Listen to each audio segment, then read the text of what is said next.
I'm back reporting live from a very, very hot and humid temperature. I mean, it's hot out here. The sweat is, yeah, it's no joke. But what's smoking all my dragons, divine righteous, almighty greats, overachieving, never slacking.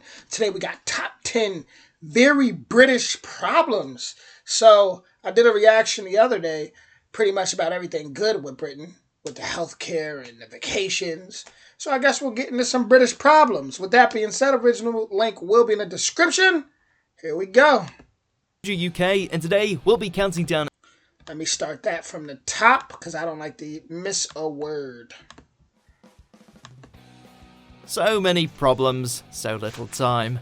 Welcome to Watch Mojo UK, and today we'll be counting down our picks for the top 10 very British problems. Hey you, long time no see. How's the pumpernickel today, Dry? Better try a sample. Before we begin, we publish new content every day, so be sure to subscribe to our channel and ring the bell to get notified about our latest videos. For this list, we've looked at everyday issues, annoyances, fears, worries, and anxieties that only British people will truly understand. Grab yourself a brew, and let's get started. I've held so many doors open in my life now that if I hold a door open and someone doesn't say thank you, I now will say, no thank you. Number 10, the British summertime. It's hotter than the sun. The second it becomes even... Listen, we definitely in competition with y'all summer and our summer because, as y'all can see, I cannot stop sweating. It is hot. Even a little bit hotter in Britain, everything changes. Everyone wants a barbecue, everyone wants a paddling pool, and everyone wants to take off most of their clothing at any given opportunity.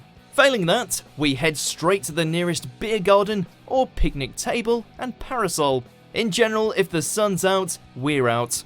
Problem is, high summer in these parts can last anywhere from 2 hours to 2 months. And if you do plan a barbecue, you can bet some freak thunderstorm will arrive mid-afternoon to ruin the party. Number 9, Jaffa Cakes. Oh my god. What? I've got some f***ing Jaffa Cakes in my coat pocket. The humble Jaffa Cake is a staple in most British households.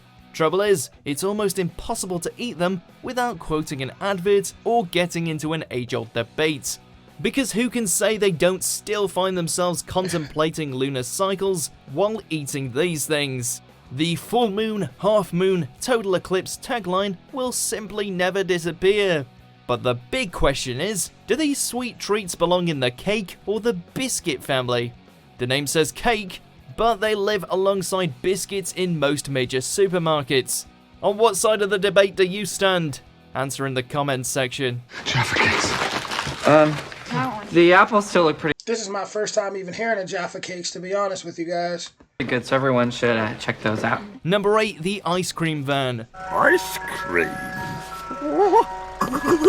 The cheerful sound of the ice cream van, prompting kids to plead with their parents for a rocket lolly, cornetto, or the classic 99. The adults themselves are often thrown into crisis though, debating whether, at their age, it's still socially acceptable for them to run from their front doors screaming for a Solero. It totally is, by the way. I was just asking, some vans sell them?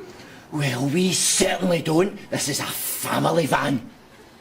You beat it. One weird downside though, is that these things routinely show up at really irregular times. Saturday, midday, in the middle of summer, nothing.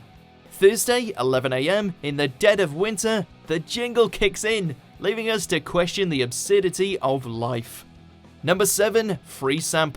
I know he did not just say, in the winter, never mind. Balls. You know, you're like a sample abuser. That's what you are.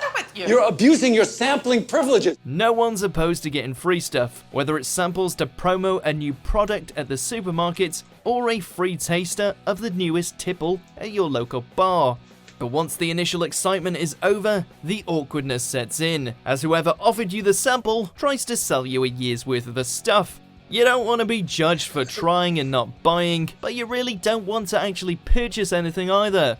It's time to make your excuses, leave, and feel bad about it afterwards. Wait, why do you have a photo? What does that say on the picture? It says do not feed. What? Do not feed. Your wife was abusing our free samples policy. Number 6, the 5 AM airport pint.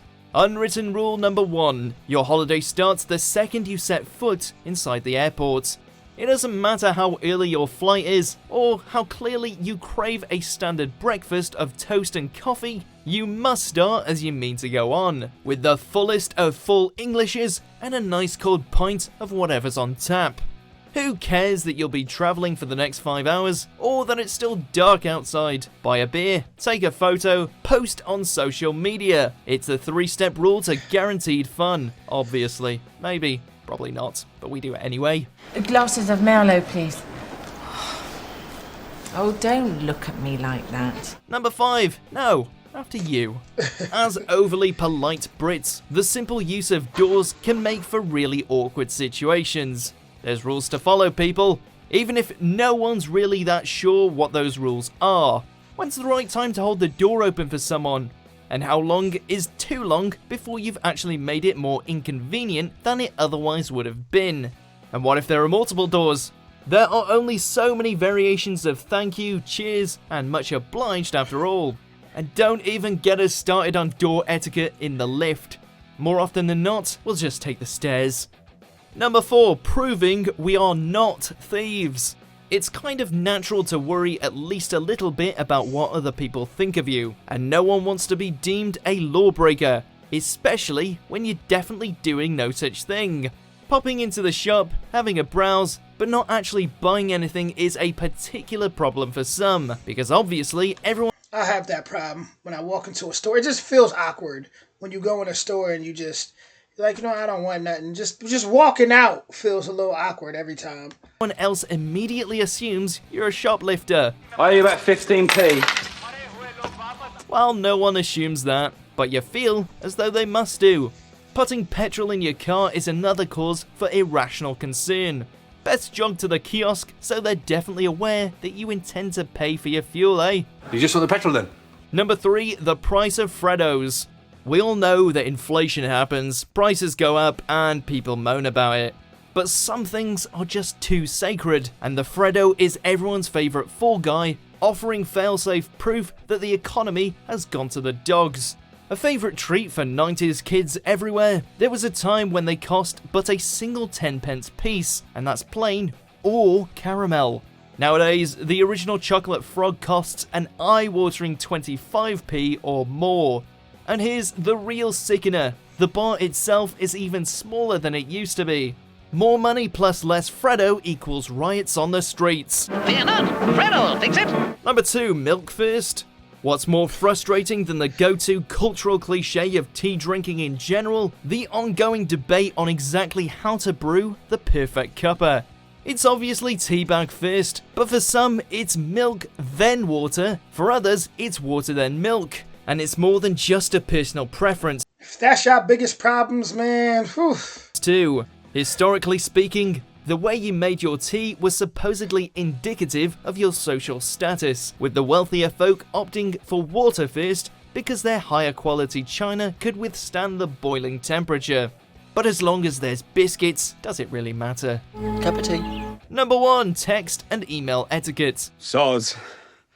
That last message was meant for someone else. While we Brits have embraced communication technology just as adequately as everyone else, there are some pitfalls. Mostly because dry, emotionless sarcasm doesn't translate all that well into acronyms or emojis. And if it isn't friendly chit-chat that's causing us to overanalyze, it's the ins, outs, and unknowable nuances of the formal email. Because few things match the internal pressure we feel when trying to write a message to our boss, prospective boss, or in fact anyone who's not in our immediate circle of close friends and family, for fear of being misunderstood. Dear Sir Stroke Madam, I'm writing to inform you of a fire which has broken out at the premises of... No, that's too formal. Call us oversensitive if you will, irrational if you please, but for everyone's sake, just make your meaning clear. And do not, under any circumstances, sign off with an ambiguous smiley face. Smiley face, dude. Oh, smiley face. See, I hate that. Do you agree with our picks? Check out these other great clips from Watch Mojo UK and subscribe for more great content. So from those that are from the UK, do y'all agree with those picks? Listen, if those are y'all problems over there, I'll take them. I'll take them compared to what's happening over here. One thing that I understood was walking into a store and not buying nothing, and then it always feels awkward coming out. And then now I'm starting to wonder too, because every time I go to the grocery store, someone's always trying to give me a free sample, and like they get frustrated when I don't want to, and I'm starting to wonder, are they frustrated when I don't want the free sample because I'm now not giving them the opportunity to try to sell it to me? That's probably why. That's probably why. But maybe I should be nice and try it, right? But I don't know. The samples never looks too good. But that was top 10 very, very British problems. And like I said, man, if that's your problems, I'll take it. I'll take it compared to us. I was expecting a completely different video. I'm not gonna lie, I was expecting a completely different video. But with that being said, y'all let me know. Do y'all agree with these problems? Let me know in the comments if you do or if you don't. Original link in the description, and I'll be back with more soon. Much love, y'all.